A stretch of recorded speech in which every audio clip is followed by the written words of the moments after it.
Sick Boy Wolfgang Productions presents The Offering with Jerry Horror. A deep dive into the history of film and its filmmakers.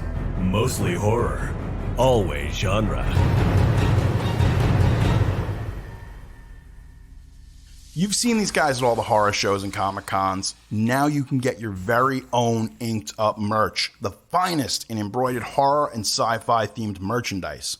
From Lost Boys to Street Trash, from Chopping Mall to Cobra Kai, Inked Up has the best in embroidered beanies, baseball caps, and patches. Now they've even got their own Jaws-inspired Amity Island board shorts. You gotta take a look, these things are cool. Visit their Etsy store at etsy.com/shop/inkedupmerch. Are you looking to get your own printed or embroidered merch? Inked Up has been in business for over 10 years. Whether you're looking for merch for your band, or you need crew logo shirts and hats for your first film production, you need some sick-looking perks for your Kickstarter project, Inked Up can accommodate your needs with their custom silkscreen printing and embroidery services. Visit inkedupmerch.com and tell them Jerry sent you. Welcome to The Offering with Jerry Horror, the show where we can have a quiet and frank discussion as adults about the things that matter to me, or at least that I think matter to me. Please take a moment to subscribe to our show wherever you get fine podcasts, and hey, stay up to date on future episodes. Say my name, it's my brother Candyman coming to kill your ass. That's right, this week we're talking all about one of my favorite horror classics, Candyman, the 1992 cult classic starring Tony Todd. You know what time it is.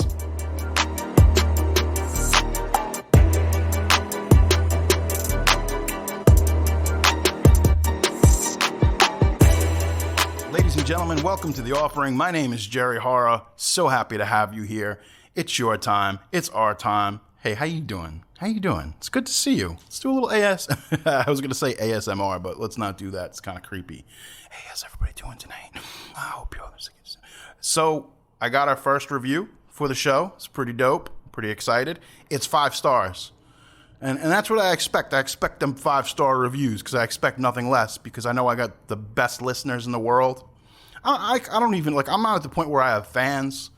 Like, Joe Rogan got fans. Mark Maron got fans. It's like a fucking cult for those dudes. But for me, this is new. This is all exciting. So you're here. So let's talk about it. 5 stars from Captain McKay. Gonna read his review. Excellent show!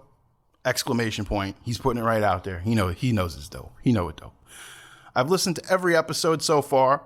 Been thoroughly enjoying the dives into movies and music genres, the lore of different franchises, and Jerry's personal anecdotes sprinkled throughout. It's a digestible, entertaining show that I look forward to every week. I'd love to hear a show about the Elm Street franchise at some point. Stay tuned. Or even Arnold Schwarzenegger retrospective. Also stay tuned. I'm on board for any future offerings.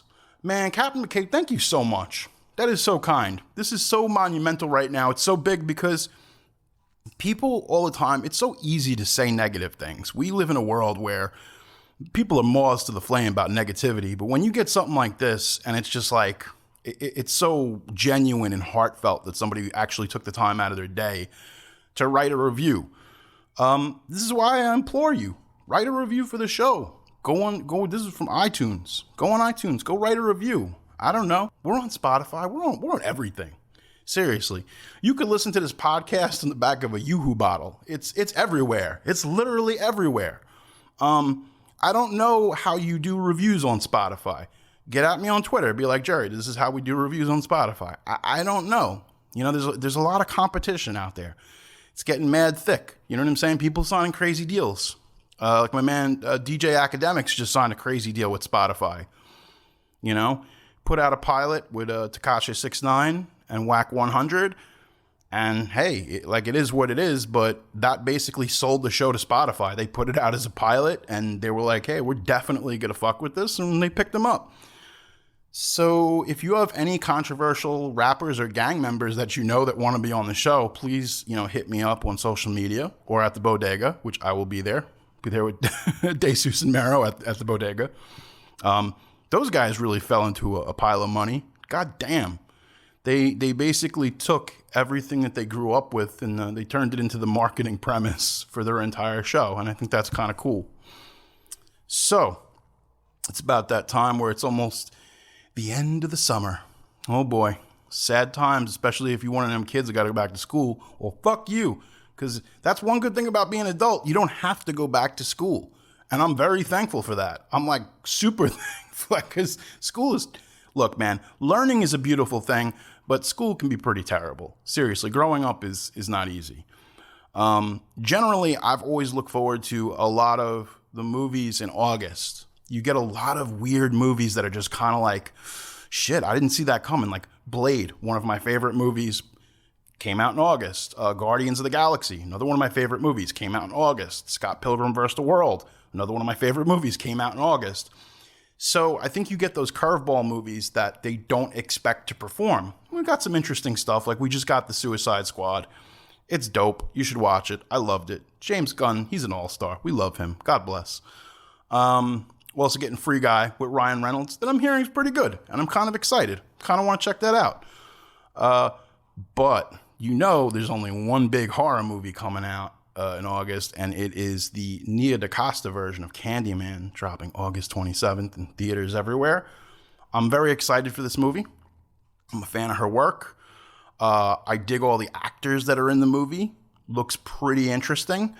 It's one of those times where it's like, you know, it's a property that I love, but at the same time, you have some really interesting creators and actors involved. So I would say I'm cautiously optimistic, but I'm more optimistic with this one because it does look like a lot of fun. There seems to be a very artful approach, and I think that that's something that's very important to Candyman based on the original film, which is what we're talking about today, ladies and gentlemen. What a coincidence. We're going to be talking all about Candyman today, the 1992 film. It's a tough film to get through. It's pretty intense, but I love it. I think it's one of those movies that is right up there with The Nightmare on Elm Street or Texas Chainsaw Massacre. And I think that you guys will really enjoy this episode. You're going to learn a lot today because I got into the history of this film, man, and it's crazy. Like, it's absolutely crazy. So it's time for you to kick your shoes off. Take your bra off, if you got a bra. If you don't have a bra, maybe borrow one, you know? Maybe you need a bra. Maybe you don't. I don't know. Let them titties hang. I don't care. Make yourself a drink. Open a bottle of wine. Roll the joint. Or you know what? I'm always talking about people like chilling. Maybe you're driving to work. Keep your eyes on the road. Or if you're on the subway, hey, look, man, there might be some dude trying to rob you. Look to your left. Look to your right. You see what I'm saying? So it's like, I don't know what you're doing, but I'm trying to get you there. So let's go to the Cabrini-Green projects and go visit my good friend, Candyman.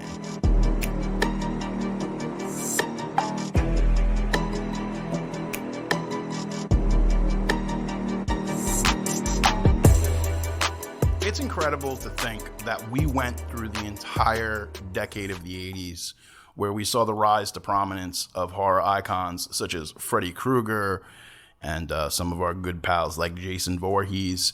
And we didn't get a black horror icon until 1992. Obviously, I'm talking about Tony Todd as Candyman, the subject of this very show. But it's crazy. Like, you couldn't get a brother to be a horror icon. Like, it took the entire 80s. But it's almost kind of properly fitting because of what was going on in cinema at that time. In 1991, we got one of the most defining moments in film history, which I think was Boys in the Hood from John Singleton.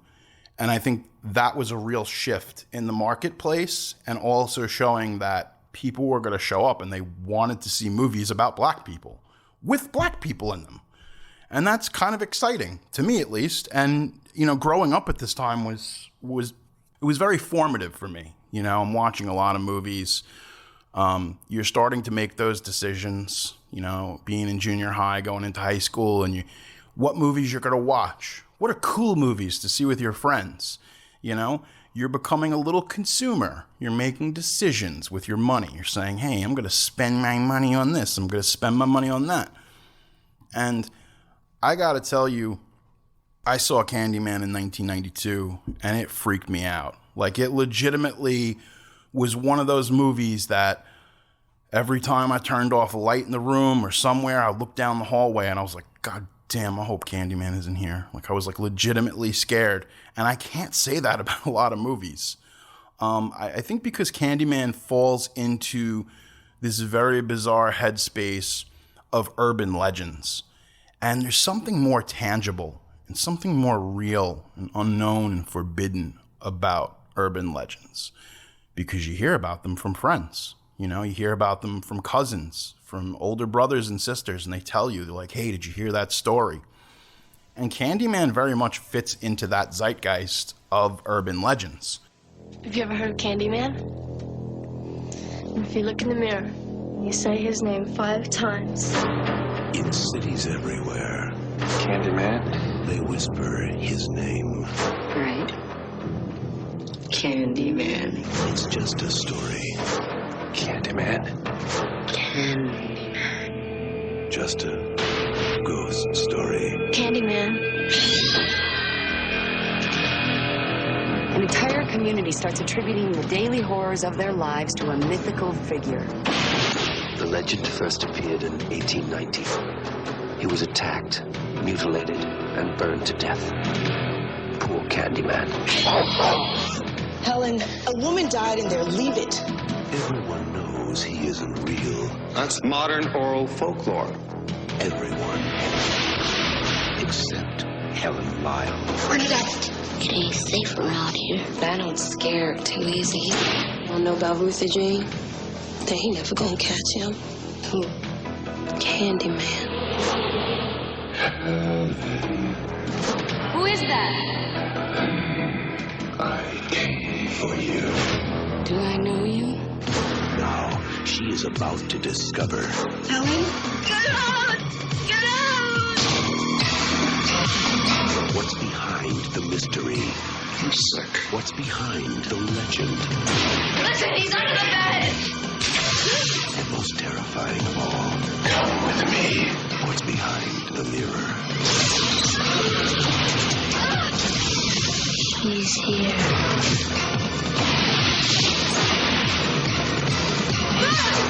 Candyman, you don't have to believe. Just beware. There are some things about this story that fit into reality, but weren't really connected. There's another case that happened in Chicago. It was about a guy who was murdering some people. He was called the Candyman because he worked at a candy factory. But there really wasn't enough of a connection for me to talk about it on this episode. It's kind of like grasping at straws because, yes, it's got the same name. In no way does it bear any resemblance to the film itself or the story. But I always like to do this, especially when we go back in time, is we take a snapshot into what was going on in horror in 1992. And the landscape it had its good things, but it had some of its bad things. One of the movies that I loved that year was Francis Ford Coppola's Bram Stoker's Dracula. I think it's a beautiful film, still holds up, I absolutely love it. It's a great film. Probably also has one of the greatest scores of that decade. Go and listen to the Dracula score. It's phenomenal. Gary Oldman, the whole thing. It's a great film, great film. Sleepwalkers. I get it. Not really my cup of tea. Like, I'm sorry. I know there's people out there that I can't talk bad about Stephen King, but I wasn't too crazy about the adaptation. I saw that in theaters. Hellraiser 3. Hell on Earth. That was basically where they wanted to take the Hellraiser franchise and turn it into something like a Freddy Krueger, something that was more tangible to the public and to the box office. Kind of did or didn't work. You got Lawnmower Man. We're talking about VR because it's the early 90s and Jesus Christ, everybody's got to talk about virtual reality. The director's cut is much better of Lawnmower Man. So if you want to check that out, if you've got the option, if you've got the option, get the Scream Factory Blu-ray, and the director's cut is on there. That's the one you should be watching. Buffy the Vampire Slayer. not the TV show, but the OG classic with the dearly departed Luke Perry. I enjoy me some Buffy the Vampire Slayer. It's good campy fun. Army of Darkness. Ooh, everybody loves Army of Darkness. That's a good one. Alien 3. You know what? The less we talk about it, the better. Twin Peaks Fire Walk with Me. That was an interesting movie. Not as good as the series, but whatever.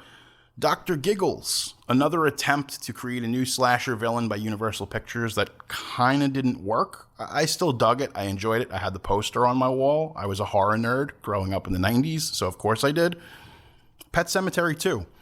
Listen, people say what you will. I really enjoy Pet Sematary 2. It's a good movie. It's not a good movie, but goddamn, is it entertaining. You got Clancy Brown as the bad guy. You got Edward Furlong, hot off of Terminator 2. It's a weird movie. It's out there, but it's gory. It's got a good soundtrack, and it's pretty well unforgiving. Like, it's just a nasty little piece of business. You definitely check it out if you can. Ooh. See, now this is one that I enjoyed. Innocent Blood, which is kind of a mob movie mixed with a vampire movie, shot in New York. Oh, God. Oh, Jesus. Children of the Corn 2, The Final Sacrifice. Because, yeah, at that point, Miramax was going to do whatever they could to keep that franchise rolling through Dimension Home Video. Oh, Jesus Christ. There's some really bad films here. Critters 4. Because look, man, I love Critters. I absolutely love Critters. In some ways, I'll tell you, Critters is just as good as Gremlins. Critters is basically, we've got Gremlins at home. That's basically what Critters is. Demonic Toys. I enjoy Demonic Toys because that's how I get down, but it's not a very good film. You know, it's kind of that period of time with Full Moon Films where Charles Band was just like, hey, I can make these movies and make them profitable and put out like one every month on home video. And that's kind of what Full Moon did at that point. Look, Demonic Toys is fine. All right. It's okay. And it's like I always say, it's okay. If you like a movie, that's fine. Like, don't feel bad. There's no reason to feel guilty. People always talk about guilty pleasures. Oh my God, I feel so bad that I love this movie. But no, don't feel bad. It's okay. We've kind of come to this point in history, like, it was a bigger deal in 1992. It was a bigger deal. When you had to choose a movie and go see it in the movie theater, it's always a big deal. But it was also a big deal to go rent a movie. So you would go, and it's like, if you were in your family or you were with your friend group, especially as a young person, like, you get to pick the movie. There's a lot of responsibility that comes with that. A lot of responsibility as well. And people are like, hey, it's all on you. If we don't like this movie, you picked it. Let me tell you something. When I was a kid, I picked Leprechaun 2. And I lost my privileges for a little while to pick movies. I was not allowed to pick a film for a while. And Leprechaun 2 was pretty terrible. Was it the worst thing I had ever seen? No. But if you have a peer group that isn't used to bad horror movies, it probably is the worst thing that they've ever seen. So I was completely ostracized for that pick. Love it, hate it, or whatever. So, here we are, 1992.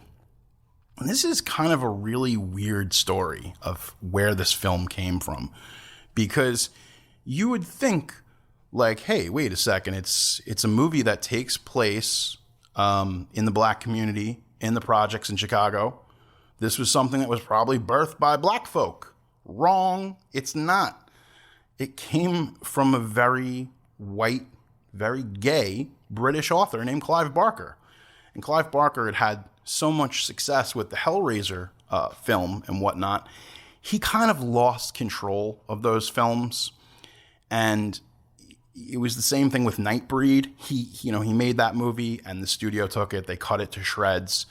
So he had a difficult relationship early on with Hollywood. I don't think he's ever completely recovered, to be perfectly honest with you. And it was also one of those things where, you're this premier horror author, and then you have these books, and then the adaptations just aren't that good, or they don't really resemble what your vision is. And that's kind of a problem. That's got to be tough to go through. He had something called Books of Blood. And Books of Blood was essentially a collection of short stories. And Candyman, well, as it was known originally, was called The Forbidden. And The Forbidden is a very strange story because it takes place in England. It's with a bunch of white people, and it's totally different. Like, in a lot of ways, it's a completely different short story.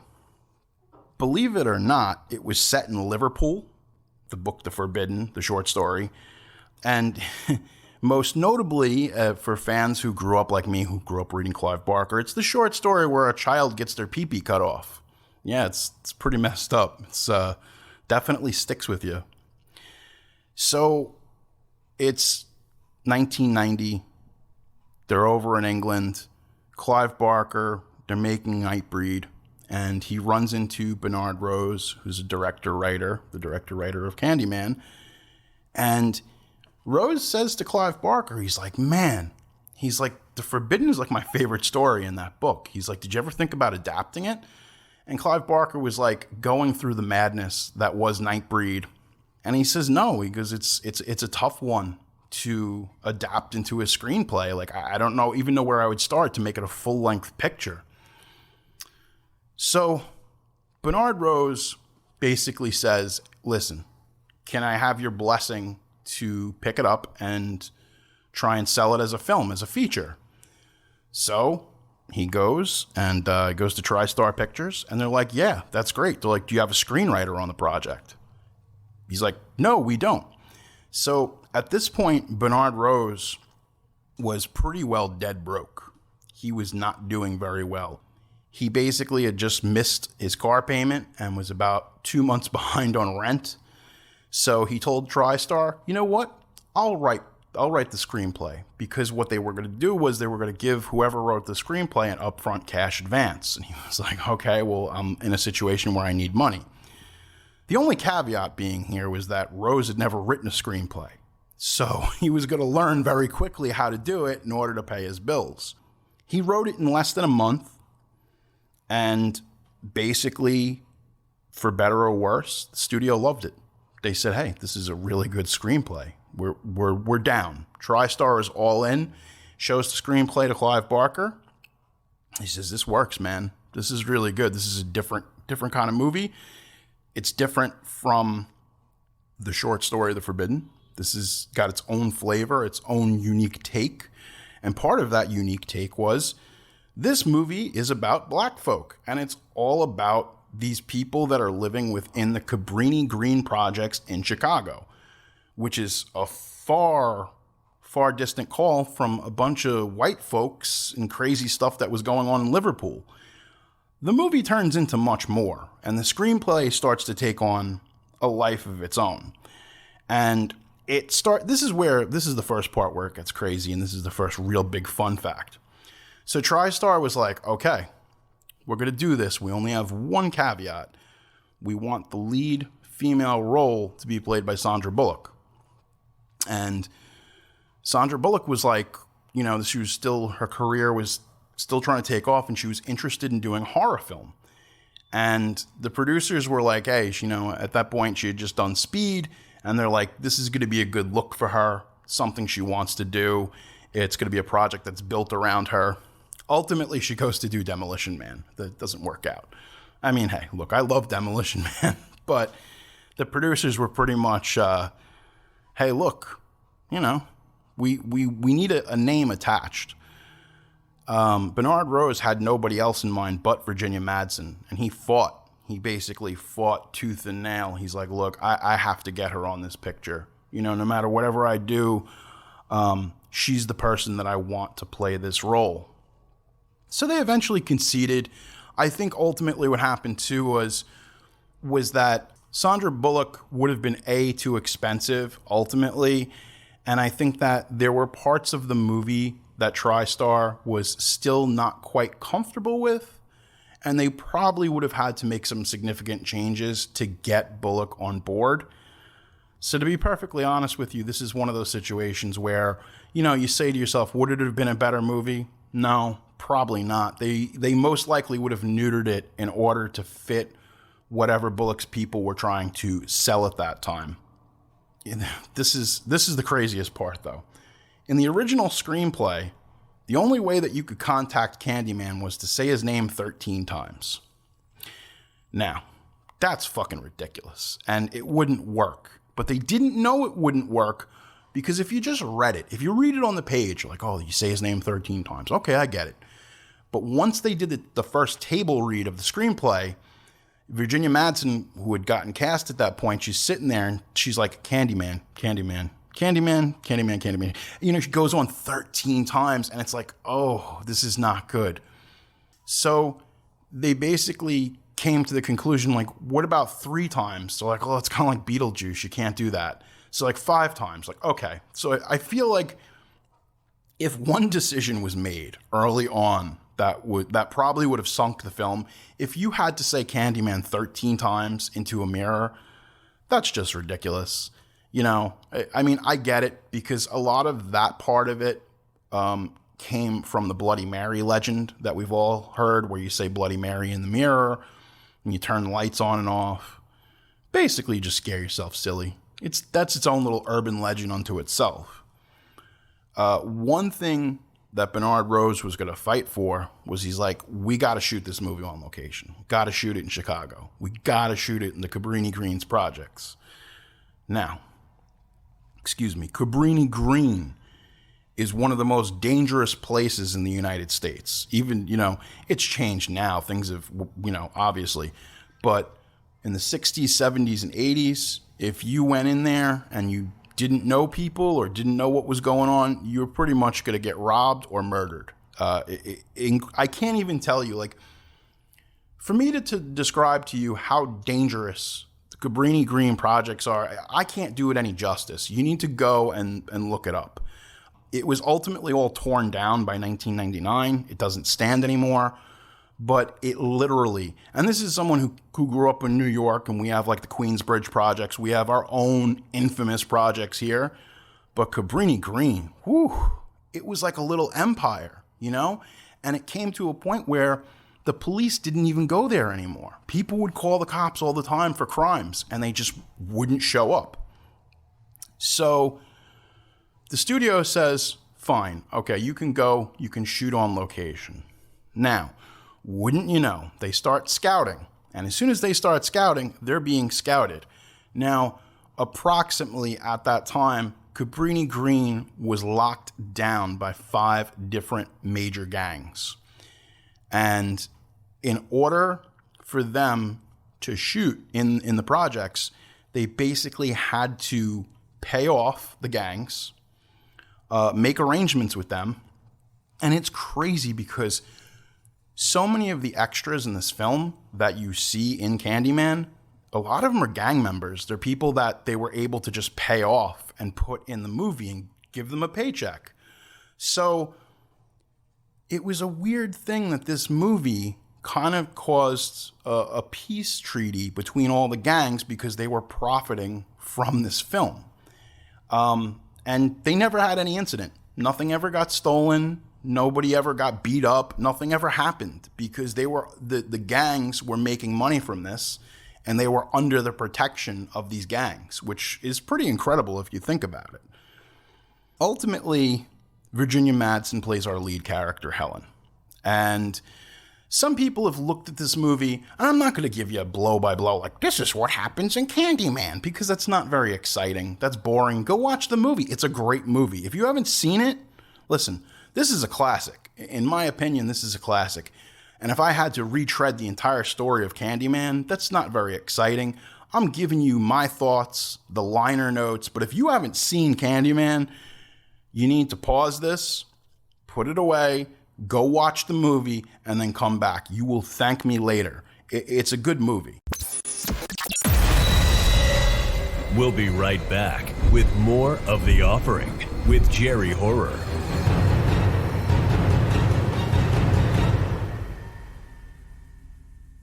You're listening to The Offering with Jerry Horror. Got a question or a story you want to share with me? It might be featured in a future episode. Email me at jerryhorror@gmail.com or hit me up on Twitter at jerryhorror. I'm also on Instagram. You can find me there at jerryhorror. Rate and review this show on Apple Podcasts, and you might find your review in an upcoming episode. And if you haven't already, be sure to subscribe to The Offering. Now back to the show. So Virginia Madsen, she's playing this character, Helen, and she's looking into urban legends. And obviously, there's a lot going on here because she's a white woman and she's going into the hood to go look into this urban legend of Candyman. And to be perfectly honest with you, people don't realize, at this time we were going through the riots in Los Angeles, the race riots that had happened in the early 90s because of the Rodney King beatings. Race was, and still is, a gigantic problem in the United States. We've got a lot of good things, and this is a great country, probably still one of the greatest countries in the world, but we got some bad things, and racism is probably the worst of it all. This was not easy because they tried TriStar early on, before they were able to saddle up on the money and all the deal and the way this whole film was made and produced. They were like, hey, maybe you could just shoot it in a white neighborhood. And Bernard Rose was like, nah. He's like, he just was not going to give in. He's like, this is the story. This is it. It's intrinsically tied into the black community. So they said to him, well, if we can't get Virginia Madsen, maybe we could get a black actress and just make it a quote unquote black movie. And he goes, no, that's not the point of it. The point of it is that our white protagonist is going into the projects, into the hood, to figure out what's going on with this Candyman urban legend. Now, this is where it gets crazy. Well, first, let's talk about Tony Todd. They cast Tony Todd. And originally, and this is another thing the studio wanted. This is another crazy thing. They were like, hey, look, Eddie Murphy loves horror and Eddie Murphy loves sci-fi, which he does. He's a guy, he loves genre movies. And ultimately, he went on to make A Vampire in Brooklyn with Wes Craven. So that happened. But there was a time before they were able to secure Tony Todd, they were like, hey, let's offer this to Eddie Murphy. And they did. And Murphy, his people looked at it, Murphy read it, and he goes, this is a little too much for me. And also it didn't fit because Candyman was designed as this big, imposing figure. Tony Todd is damn near 6 feet 5 inches. He's a big dude. And he's got one of the most beautiful, buttery soft voices on the planet. And I just can't think of this role being played by anyone else. And that's why I think this new film is so exciting, because we're going to be getting a couple of different versions of the Candyman, allegedly. As if it's kind of like a mantle that's passed. I don't want to get into any spoiler talk, but that's what I heard. That's the hot gossip on the streets. Bernard Rose was very aware early on, psychologically, to make this movie work, that the entire picture rested on the relationship and the energy between Virginia Madsen and Tony Todd. So they did a lot of things that were kind of a little out there to make this work. And one of the things that they did was they took fencing lessons. They took dance lessons. They even took a cooking class together in order to create a shorthand to the way that they were communicating and the way they would interact with each other.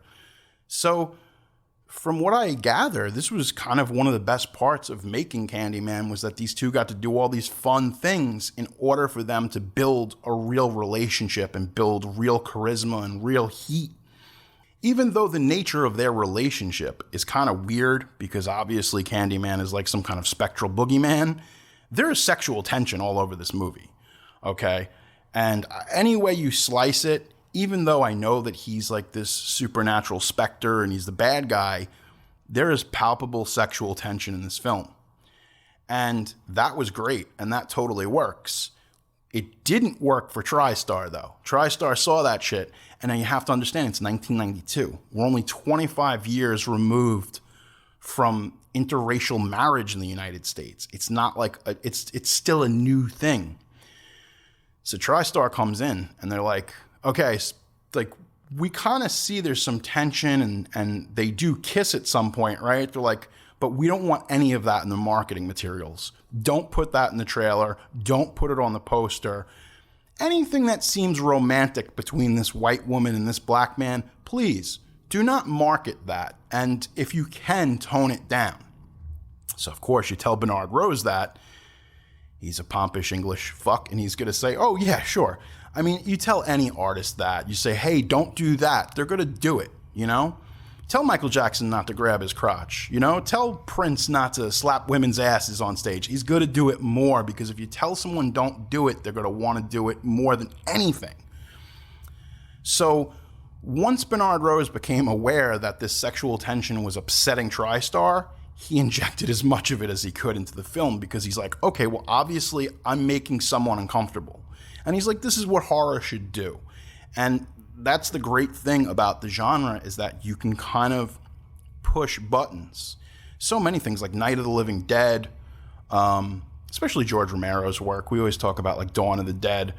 Both of those films had black protagonists, which was something that was unseen, especially at the time of Night of the Living Dead. We had never seen heroes like that represented on the silver screen, and that was kind of a big deal. Now to see some kind of supernatural boogeyman who was kind of sexy and you know, kind of suave, it was like, hey, this is different. Even that jacket, the jacket that Candyman wears in the film, was a very typical jacket of the 1700s, where that's the kind of like, because it's goofy. And there were some people like Clive Barker hated the jacket. He saw the jacket and he's like, what is that? What is he wearing? And if you go back into history and you look, that was the kind of very elegant and flamboyant jacket that a gentleman might wear out to the opera. So it was very ingrained early on that this Candyman character was going to have a sense of regal, sense of royalty, the way that he spoke. Because we meet early on, and one of my favorite characters is the gang member who was with a bunch of real gang members, who's calling himself Candyman. And there's the whole part where she gets knocked out by this dude. And it's probably my favorite line in the movie. And he's like, I heard you're looking for Candyman, bitch. That's my favorite line in the whole movie. There's no better line. But yeah, it's kind of like that guy was using the guise and the scariness of the urban legend as kind of a street enforcer, as a way to add more marquee value to his name on the street. And it's the best line in the movie. Candyman, because obviously he comes from a different time period, he's not going to talk like that. He's not going to have that street vernacular. So this is definitely not one of those things where we're just going to have, okay, we're going to make a cliche black horror villain or icon, and they're going to just say stupid shit that some white guy wrote, you know? And I think like that's a big part of why he's endured, because he's not made... Candyman is not cut from the cloth of just being some kind of street parody. I think if it was gimmicky and he was, you know, like jive talking and shit like some 70s pimp, it would never have worked, and it wouldn't have the lasting appeal that it's had. Again, Tony Todd is Candyman. Like, nobody else could have played this role. The secret weapon to Candyman, though, is Philip Glass. Now, Philip Glass, if you look up, he's more of an art guy. He does a lot of big artsy pictures. He still does shows in New York.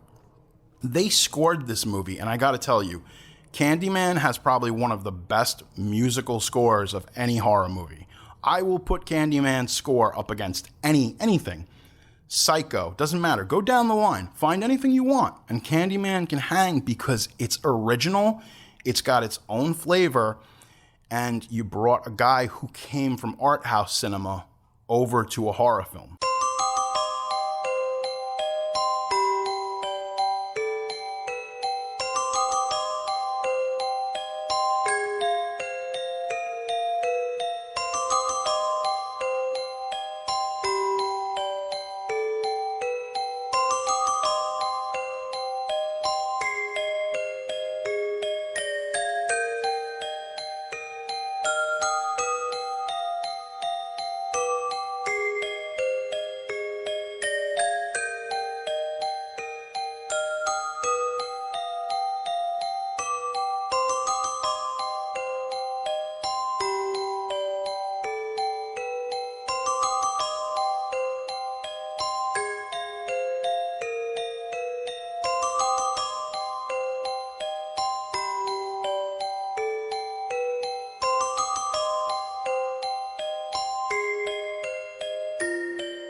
Philip Glass has said over the years, he's like, I wasn't really even that aware of tangentially how horrific this film was going to be.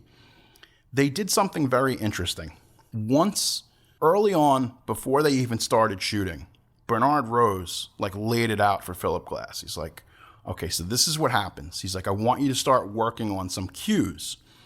So they start shooting the movie, and then he has the tapes of Philip Glass, and he starts playing them for the actors and the crew on set. So they reverse engineered a score. They took what worked, and then he would give him the sides of the dailies of the script and be like, hey, look, this is what we shot today. This is what we did. And usually the way that a movie is scored is they shoot the whole movie and they throw it at you. And the score generally has to be done very quickly because it's like, wow, we got to get this movie in theaters, make the music. We don't care, make it now. But this was something that before they shot 1 inch of footage, the score was already being developed and worked on. So it's one of those special movies where the music was developing as the film itself was.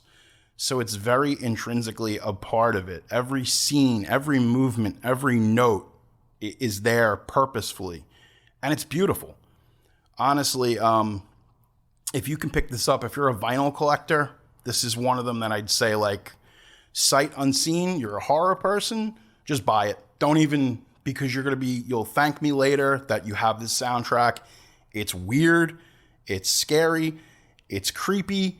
Philip Glass has never done another horror movie. He never did a science fiction movie.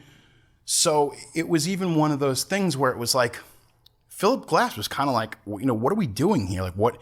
I didn't realize that this was such a horrific film because, again, he was working with them as they did it. So it's not like they presented him a final product and he was like, oh, I'm not going to score it. This is crazy. He was a guy with his bees. Oh, this is terrible. No, he was there day by day, week by week with the cast, with the crew, working on this score. So eventually, once he saw the final product and he's doing the score, he was like, I don't know if I want my name attached to this film. I don't know if I really want to do this.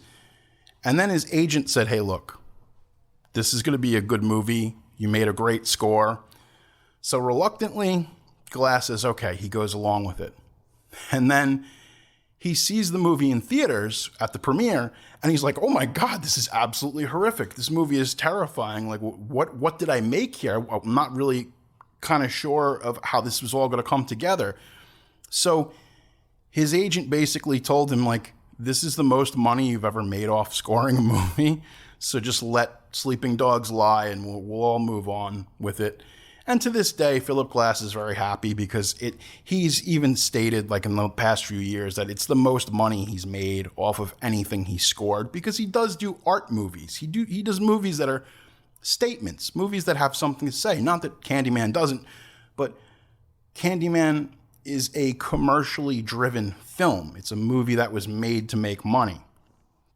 There was a lot of weird stuff that happened, but I have to get into the weirdest because this is the most diabolical of everything that went on during Candyman.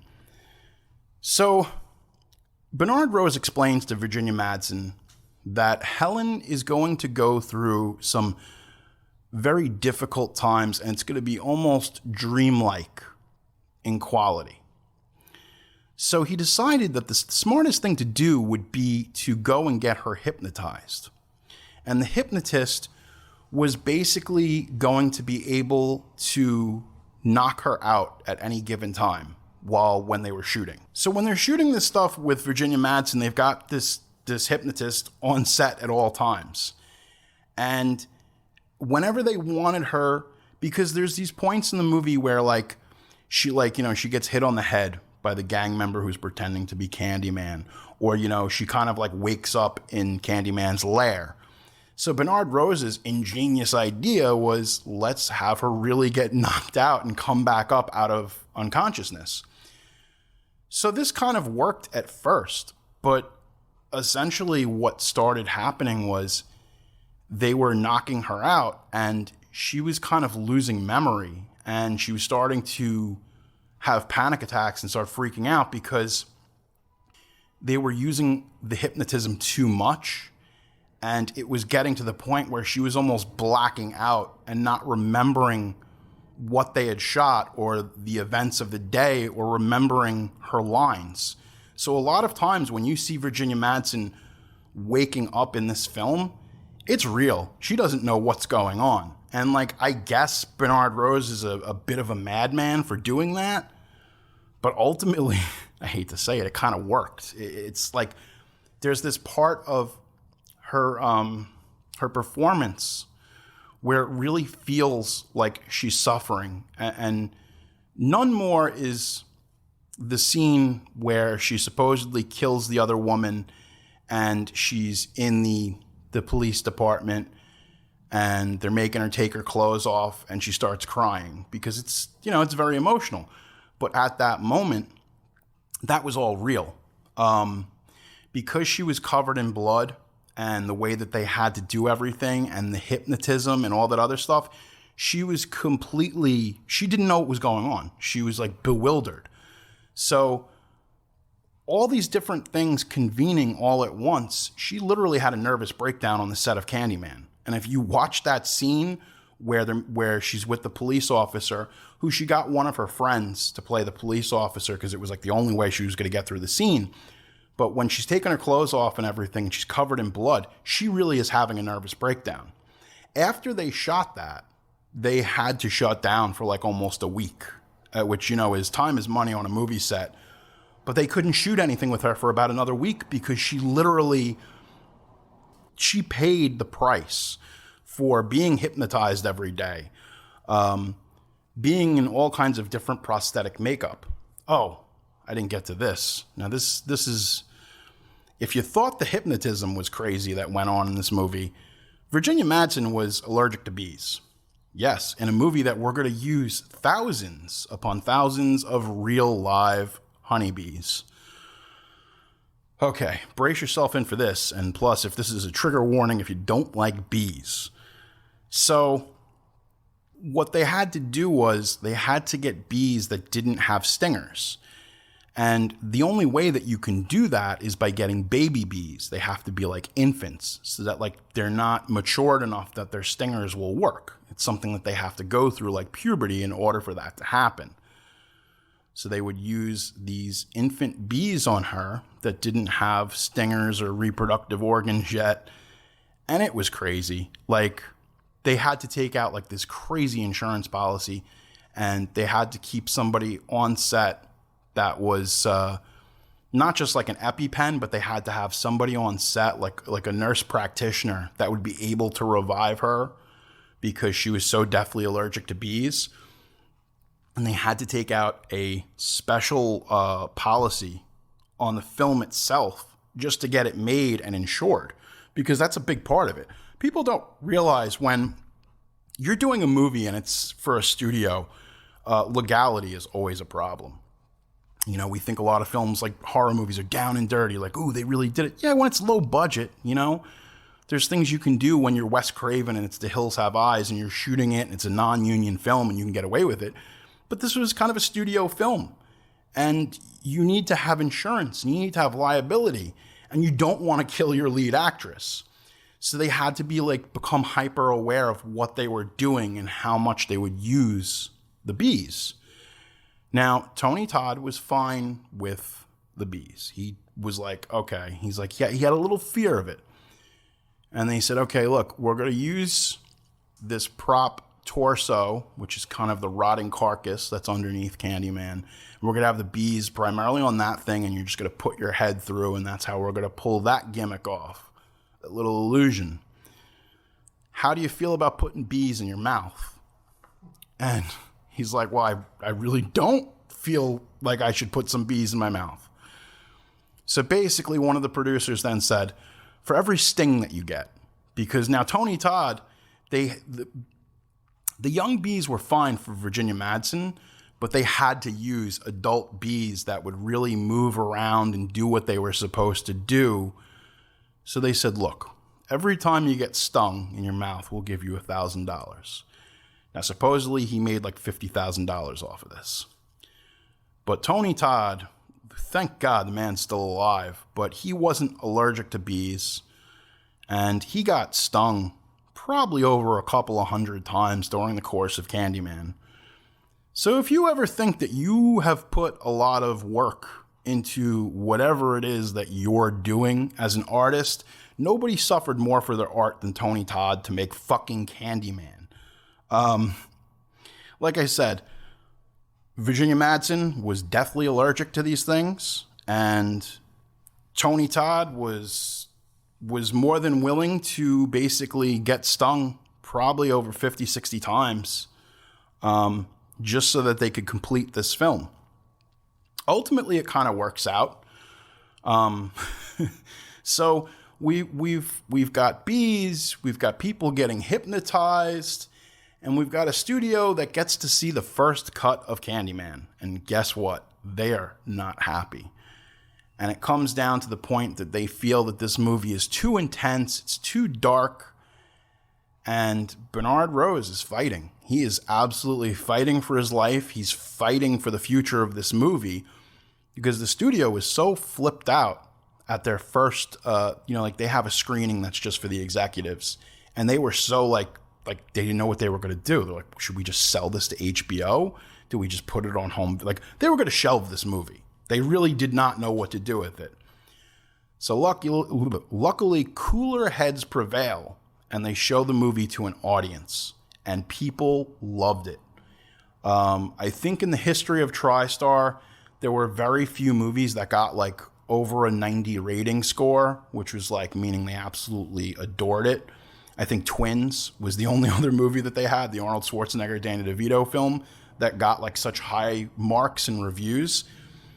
And once they were able to get this movie in front of audiences, they were like, oh shit, this really does work. And the time was right. 1992 was the right time to bring out a supernatural black boogeyman. The Candyman character, obviously, is a character who is tied to slavery, and he falls in love. He's a dignitary. He's kind of a man who comes from wealth and from kind of royalty to a degree, a very wealthy family, and he gets involved with a white woman, and they murder him for it. And like I had said, 25 years ago, you weren't even allowed to have an interracial marriage in the United States. This was a tough pill to swallow, regardless, especially for the studio, for everybody involved. And the initial poster had Tony Todd and Virginia Madsen on it. They never produced it, so don't go out there going crazy because, somebody's going to listen to this and you're like, oh, hey, how do I get that poster? The initial poster was pretty much Tony Todd and Virginia Madsen kissing with the bees in between them. And you can go online. You can go on Google. You can look it up right now. It's a pretty cool poster. Like I would hang it in my house, but TriStar was not going to go for that. And that was kind of what Bernard Rose had hoped to sell this film on, was this weird interracial love dynamic between these two characters. Ultimately, TriStar wasn't having it, so they made them scrap all the initial early promotional materials. At this time, you had films like The Crow, which is kind of a gothic love story as well in some ways. It was just the timing. It was the early 90s. It was the vibe, was to have kind of these horror themes with romance thrown into them. But there was no way. There was just absolutely no way that they were going to show this interracial relationship through the promotional marketing for Candyman. So ultimately, they had to strike a lot of it. And it is what it is. But I think at the end of the day, Bernard Rose was just happy to get this film made. Apparently, because of everything that they had gone through the course of trying to get it made. Ultimately, Candyman comes out, and it does, I think, around $36 million in its initial release. And it becomes a big hit. Becomes one of the biggest hits of the year for TriStar. So fuck you. You didn't believe in the movie, and it ended up paying all the bills for everybody. People don't realize it, but horror generally ends up paying the bills. These kind of movies, they're always looked down upon. Like, the studio usually will have their prestige pictures. They're like, oh, this is the film that's going to get us the Oscar.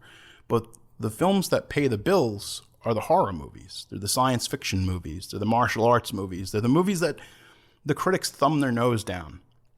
Candyman was very well received critically. I want to say even as far as favorability, you know, Roger Ebert, Siskel and Ebert, they gave it 2 thumbs up. It was one of these movies that played very well critically, and it played to audiences. Because like I said, it was very powerful at that time to have an African-American, a black man who was the horror villain and who was the central character that this whole film had been built around. They wanted a sequel because, you know, that's how it's done. We always want a sequel. And in the sequel, initially, they had talked about, you know, Virginia Madsen's character taking over because they're like, hey, we don't even have to do Candyman. We can just do Helen. And this movie we could just call Helen. Because Jesus Christ, they were so afraid of having a black character that was the lead of this film that they were willing to greenlight a sequel that was based upon the urban legend of this white woman. It's like, it's absolutely crazy. Eventually, there was Candyman 2, Farewell to the Flesh. It's not very good. I think the less said, the better. I'm not one of these people who I don't like to... Look, there's a time and place to bag on movies. And do I think that the sequels kind of tarnished the legacy? They had some other Candyman films that were in the works that were going to happen. They wanted to do a Candyman at Christmas. I don't even know what that would have been. I'm glad they didn't do it. But through the years, they tried to bring it back. At one point, I want to say it was like 1998, they tried doing a mini series for HBO. And they actually had come up with a couple of scripts, and they came up with some conceptual images, but nothing ever came to fruition about it. Really just never took off. I think Candyman has a very important legacy. Halloween, the 1978 John Carpenter Halloween, is very important because a lot of people call it the first modern horror film. And when I say modern, I mean that it doesn't take place with Christopher Lee in an old castle in England. It's very much a time and place. And the time and place is the white idyllic suburbs of Chicago in Haddonfield, Illinois. That's a time and a place that we had never seen used as the backdrop. And that's why I think that Candyman is so important, because for a new generation, our backdrop is the Cabrini-Green projects. And for a lot of people, we had never seen the projects used in a movie, let alone a horror movie. And it made it seem more real, more grounded in a reality that we're all familiar with. Because let's be perfectly honest with you, the reality of the world that exists in the film Candyman is far more realistic and tangible to me than even some of the stuff that goes on in Halloween. Because Halloween was made in 1978, and that whole suburban dream seems like a dream at this point. It seems so far away from where we are. I think Candyman's an important film, not just for horror, but at the time. It was a part of a bunch of films. Some people have dragged this film. They've said, well, ultimately, it's a white guy directing it that wrote it, that was based on a short story by another British white guy. And they really had only started to skim the surface of the interracial love story, and also about the plight of black characters and what was going on in the inner city at the time. Now, some people say, like, who are they qualified to tell this story? Well, look, I don't think they are qualified to tell it, but they were able to do it. And I think any time that you can take a group of people who haven't been given the opportunity to create, to tell stories, anytime that you can empower people and bring them to the dance to help them tell their stories, showcase them, feature them, I think it's always a win-win. I think it's a beautiful thing. Is there a perfect world where, you know, they could have gone further with a lot of because people talk a lot about like, okay, they're kind of dancing around the interracial thing, like it's the origin of the character, but we're not really conceptualizing it or fully fleshing it out. We're kind of alluding to it. And maybe it's better that way. Maybe it's better that a white British guy only alluded to it. Maybe he wasn't the one to tell that story. And that's why I'm so excited about the Nia DaCosta film. Because you have an African-American woman who is willing to tell this story, take it in new directions, and do some new and interesting things that we haven't seen done with the mythos before. And I think, to me, that's probably the best gift that we get from Candyman, is that the story gets to continue through a new narrator, through a new visionary who's going to tell a new story. And to me, that's the most exciting thing. We had to wait a long time for this new Candyman film, but maybe it was for the best, because even though Candyman had been created and pretty much greenlit by the studio to have this new horror icon, he wasn't like that. I mean, do you really want that world where, like, we've got Candyman 6, you know, the final Candyman, and he just turns into Freddy Krueger, and he really is saying, like, what do you know about Candyman, bitch? Just, like, smacking people, and he's making quips, and he just becomes a big old pussy like Freddy. Because I'll be honest with you, I love Freddy Krueger, but goddamn, by the time we got to that Freddy's Dead movie, it was kind of heartbreaking, because they pretty much pimped out Freddy Krueger and made him look like a cheap whore. And that's ultimately what would have happened to Candyman. I mean, the sequels made some money, and they were direct to video pretty much. You know, like the second movie, The Farewell to the Flesh, had like a small opening, but it did under $10 million. I think it was like $7 million when it came down to the gross on it. They didn't put the time, they didn't put the love into it, and they weren't willing to go full force with it in the way that it should be. And I think for a lot of reasons, that's kind of like selling the character short. So maybe it's better that we waited. And as I'm recording this in the year of our Lord 2021, we were supposed to get Candyman last year. Candyman, the new film by Nia DaCosta, was completed in 2019. It was supposed to come out in 2020. And here we are in August. I'm going to knock on wood, doing the sign of the cross. I'm hoping that we get to see Candyman. I'm hoping it doesn't get delayed. If I have to watch it on pay-per-view, so be it. You know, if it's on Peacock or HBO Max or whatever, I get it. But I'm really looking forward to going to the theaters and seeing this film, because there's a lot of interesting things at play. You have a lot of great creators involved in this new film. And even the man himself, Tony Todd, will be returning. I'm not quite sure if come on, he's got to play, but you never know. Maybe he's just making a cameo. Everyone's kind of in the dark, and I think that's what's so exciting about this new movie.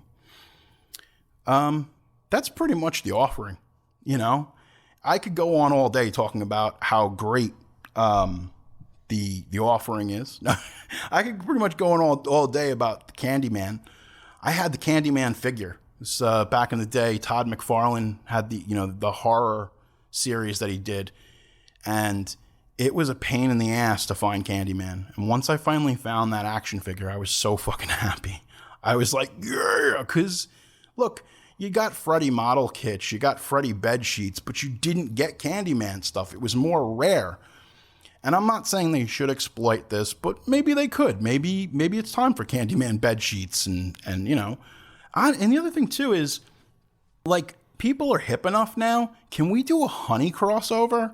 I mean, could you have a thing of, like, Tony Todd's head and it's a honey dispenser? Is that going too far? I don't know. You tell me. Get at me on social media. I'm at Jerry Horror on pretty much every goddamn form. Hey, look, have you seen the YouTube? We've got a YouTube. It's crazy. The Offering with Jerry Horror YouTube. Oh, there's videos there. There's long form stuff. You can argue with me about dumb shit on Twitter. I'm on Instagram. You come look at photos of my butt. No, there's no photos of my butt. Because I wouldn't have to do this podcast if I had a nice butt. You know, that would be a whole different thing. You know, exactly. So I hope you've enjoyed this episode. Go back, watch the Candyman. It's a fantastic film. I highly recommend it. Definitely one of my top 10 horror films that was made in the 1990s.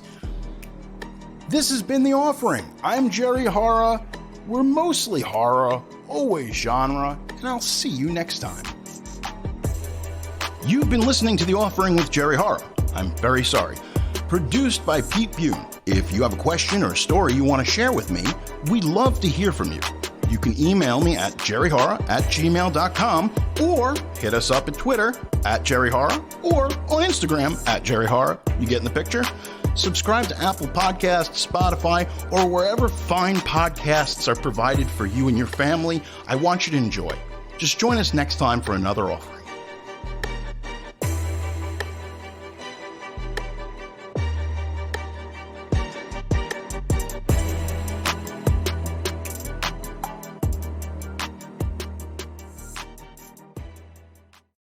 I'm Tom. My partner Mike and I have been friends and coworkers for a long time. And at work, we're known for our daily water cooler conversations about TV shows and movies we are currently watching.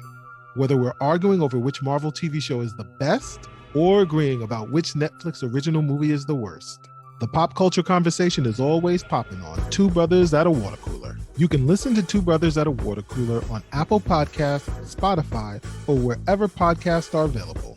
Subscribe and share today.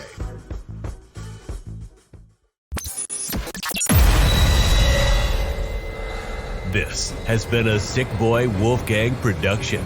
Thank you for listening.